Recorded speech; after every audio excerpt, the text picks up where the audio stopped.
خطاب کے دور میں ایک علاقہ تھا، وہاں پر لوگوں نے کیا کیا، امام صاحب کو رکھ لیا۔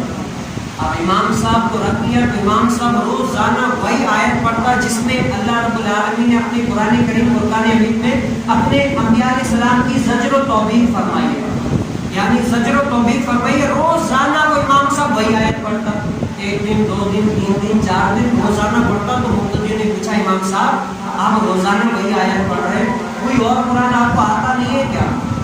تو اس امام صاحب نے کہا کہ مجھے جو ہے نا مزہ آتا ہے، مجھے جو ہے نا لطف آتا ہے کہ اللہ رب العالمین نے اپنے انبیاء علیہ السلام کو جھڑکا، زجر و توبیخ کی، جیسے ہماری زبان میں کہہ رہے ہیں ڈانٹ ڈپٹ، تو زجر و توبیخ کی تو مجھے لطف آتا ہے، مزہ آتا ہے کہ اللہ رب العالمین نے اپنے انبیاء علیہ السلام کی زجر و توبیخ کی۔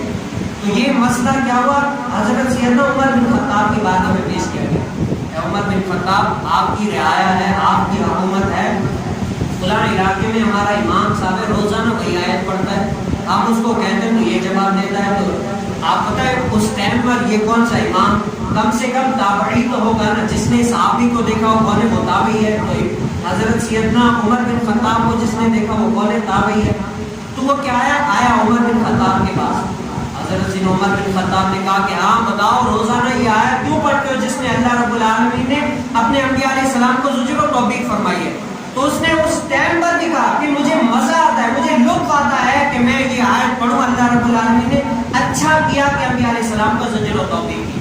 حضرت سیدنا عمر بن خطاب کو جلال آیا تو حضرت سیدنا عمر بن خطاب نے اپنا یہ تلوار نکالی اور اس امام کا گردن لگا کر کے کہا کہ اس امام کو مسلح پر تو کیا کھڑا کرنے کا حق نہیں ہے، بلکہ اس کو اس دنیا میں رہنے کا ہی حق نہیں ہے۔ کیا ہے؟ اس کو اس دنیا میں رہنے کا ہی حق نہیں ہے کہ وہ اس دنیا میں رہے۔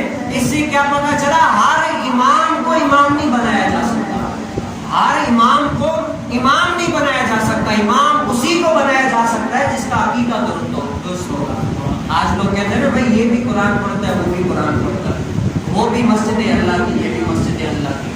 اس سے یہ کیا پتہ چلا، حضرت سیدنا عمر بن خطاب نے بتایا کہ ہر کوئی امام نہیں، امام وہی بن سکتا ہے جس کا عقیدہ ہو۔ جیسے انبیاء علیہ السلام کی یہ جو لفظیں یہ جو ہوا ہے، یہ علماء نے فرمایا ہے کہ صرف اور صرف یہ لفظیں یہ جو ہے نا، یہ جب قرآن کی تلاوت کریں یا ہمارا کو تب جو ہے نا ہم یہ پڑھ سکتے ہیں، اس کے علاوہ ہمیں اجازت نہیں ہے کہ ہم ان کے بارے میں بات کریں۔